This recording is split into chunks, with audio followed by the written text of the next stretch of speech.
सध्या गंगापूर तालुक्यामध्ये जी शेतकऱ्याची जी थार गाडी आहे याची चर्चा चालू आहे.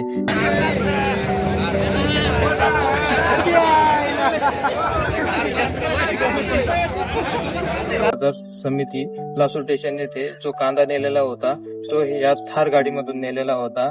आणि जर बघितलं गेलं तर शेतकऱ्यांमध्ये एक आनंदाचं वातावरण या ठिकाणी निर्माण झालेलं आहे की जो चांगला दर या ठिकाणी कांद्याचा मिळतोय.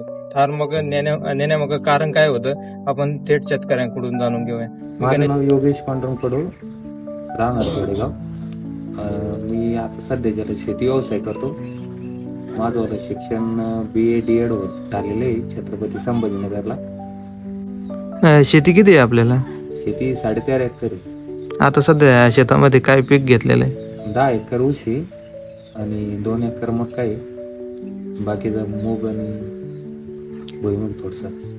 जर आता सध्याची परिस्थिती पाहिली तर शेतकरी वर्ग ट्रॅक्टरमध्ये, पिकअपमध्ये किंवा छोट्या गाडीमध्ये कांदा घेऊन जातात. आपल्याला थार गाडीमध्ये कांदा घेऊन जायचं कसं सुचलं? ते आम्ही कांदा चाळ फोडली होती तर मग असंच सुचलं की बा आपण नवी गाडी घेतली आणि मुहूर्त पण होतं गाडीत घेऊन जाऊ. आपण हा कांदा कोणत्या बाजार समितीमध्ये नेला होता? सासूर मार्केट.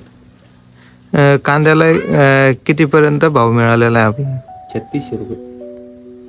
योग्य मोबदला मिळत नाही तर या शेतकऱ्यांना काय आपण आव्हान कराल?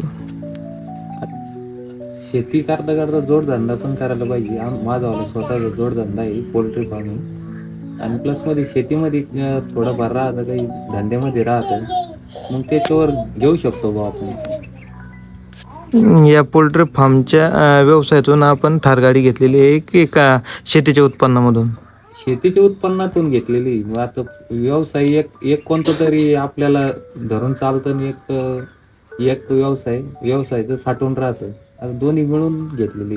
तरुण शेतकऱ्यांनी थोडं डिजिटल पद्धतीने शेती केली पाहिजे. आपल्या मार्केटमध्ये काय चालतं, काय विकतं, किंवा लई दुकानदाराच्या भरशीवर बी शेतीने थोडी डोक्यानं केली पाहिजे.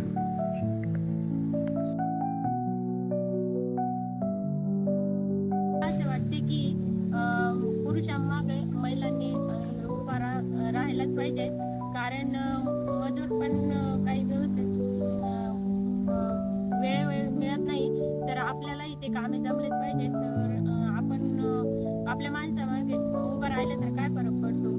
तर आम्ही असे दोघे मिळून शेतीचं, पोल्ट्रीचं प्रत्येक कामात मी त्यांना साथ देतो. मी गणेश मेसमाळे, मराठी पत्र, गंगापूर.